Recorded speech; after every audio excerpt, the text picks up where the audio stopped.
For years, lasers have been a hallmark of science fiction, yet much of our technology today depends on them. Range-finding devices, optical communications, and of course, barcode scanners. The unique characteristics of laser light make all these things possible. However, its use by eye surgeons to reattach retinas highlights them all. Injury can cause the eye's retina to peel away from the tissue supporting it. Without rapid treatment, the entire retina can become detached, causing blindness. Surgeons use green laser light of nearly a single wavelength because that color passes through the eye's lens and vitreous humor without being strongly absorbed, and thus without causing damage. The laser beam then strikes the retina where the tissue strongly absorbs that light, using the high-intensity light to weld the detached retina back into place. The beam's narrowness allows the surgeon to affect only the area of the retina that needs to be repaired, areas as small as 30 microns. How a laser creates light with these three characteristics is a tour de force of engineering. Let me show you. Any glow-in-the-dark toy can illustrate the basic principles of creating laser light. This glows because the zinc-copper-based compound coating the inside can absorb energy from a light source and then later radiate it as light. The light provides energy to electrons in the coating, promoting them to higher energy levels. Once the light is off, these electrons slowly lose their added energy and return to their lower energy ground states. The energy lost is given off as light. A closely related phenomenon lies at the heart of a laser. Let me tell you about the engineering in the very first laser based on ruby. Here I have a tiny piece of ruby and some red colored glass beads. When I shine the blue light on the glass beads, nothing much happens, but shine it on the ruby and it glows red.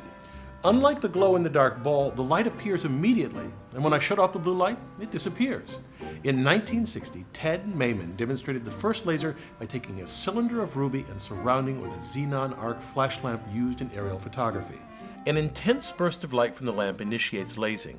To see how it works, let's look at what happens with a weaker lamp. A flash would promote a few electrons from the ground state to an excited state. They'd lose a bit of energy, fall to a lower energy state without emitting light, and then drop from there to the ground state, giving off a burst of light. The light produced would be incoherent light, a spectrum of colors and intensities, just as my small laser made the ruby sphere glow. To create a laser takes an extremely powerful lamp. In the ruby laser, repeated flashes, called pumping, make something amazing happen. They supply so much energy that a population inversion occurs. Here, more electrons in the energy level just above the ground state than in the ground state. Electrons from a population inversion returning to the ground state release light that starts an avalanche called stimulated emission.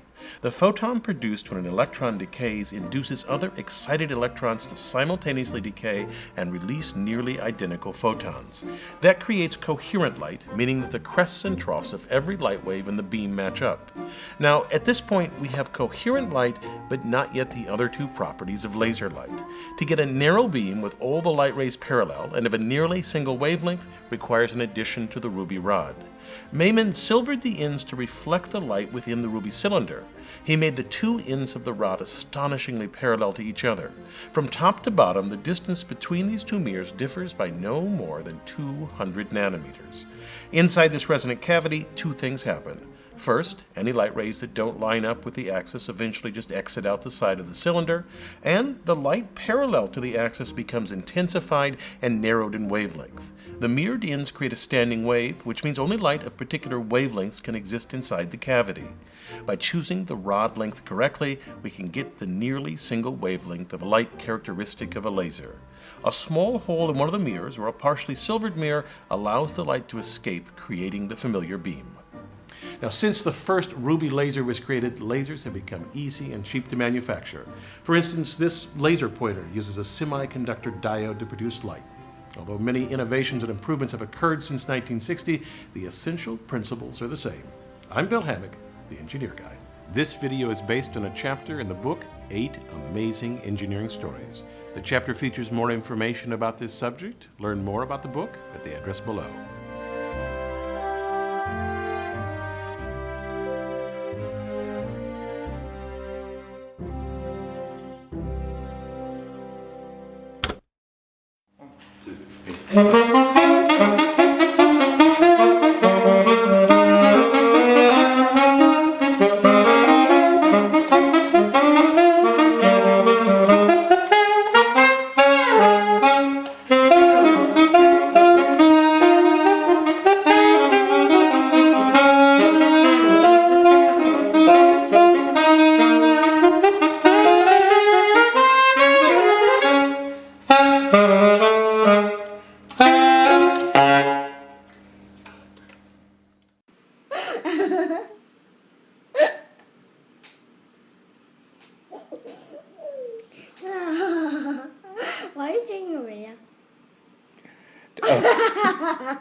to upload to YouTube.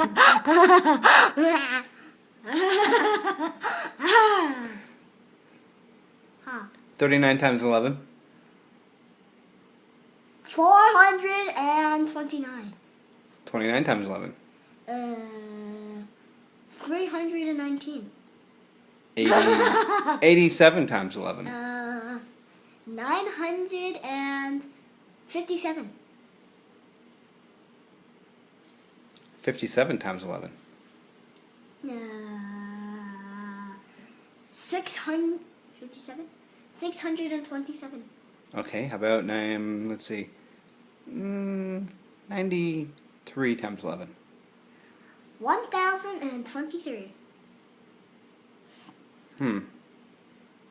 Tell me about your lasers. Tell me about that one you've got in front of you. Which one? I have two. No, tell me about the 3. silver one. I have 3. Which one? Tell me about this one. The one in the middle. Can't see it.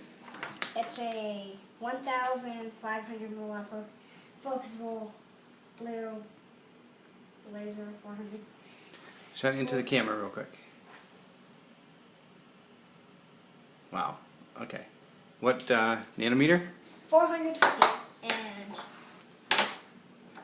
wait. Okay. Do you have a? Which one? Do you have a? Which one? Which one? Reese, do you have an ultraviolet laser? Right here. Which one? This one's not ultraviolet, but it's violet. What's the nanometer? 405. And what is the difference between ultraviolet and violet? Yes. Ultraviolet is 400 to 200 nanometers. And 400 to 200. Yes, and I think so. I'm not really sure. And it's invisible to the human eye. And it's a very deep violet color. And as you can see, my violet laser is fluorescing into the line. And you cannot see the beam on the violet, right? Okay. Well, you can. And next up is a 300 milliwatt red laser.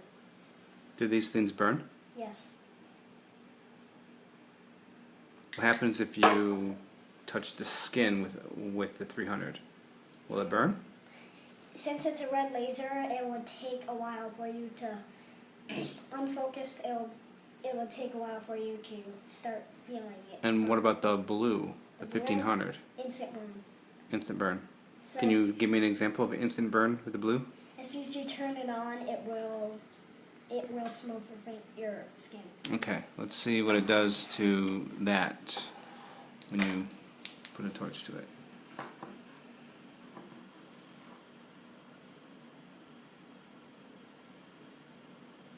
Not really anything.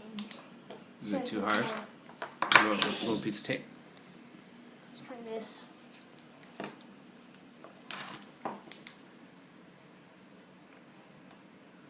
Wow. That's pretty instant.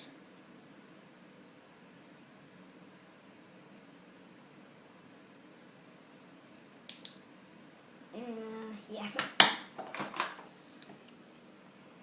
Nothing. What is that one? That's a 10? 100 rather? That's this one's a 10. This one is a 300. That burns.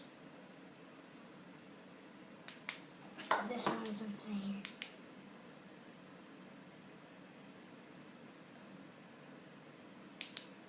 And lastly, what is the largest word? The fear fear of of long words. The fear of long words is hippopotamonstrous scriptaliophobia.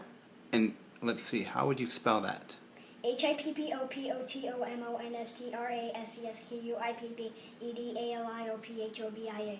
And I could also spell anti-disestablishmentarianism. Let's do that. ANTIDISCSTABLISSHMENTARIANISM.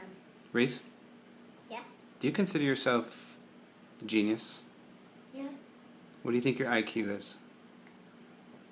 150? Well, we're going to find out soon enough. 150, 175. That'd be up there. Okay. Say goodbye. No, say See see ya. ya. See ya. Hello. Hello, this is Super Ace P. I'm going to be taking my 1,500 milliwatt blue laser and popping this balloon from about 25 feet away. Voila. Hello, this is Super Ace P. This is my 1,500 milliwatt blue laser. It is focusable and is very good at burning, and always wear eye protection. And I'm going to light this cake of matches.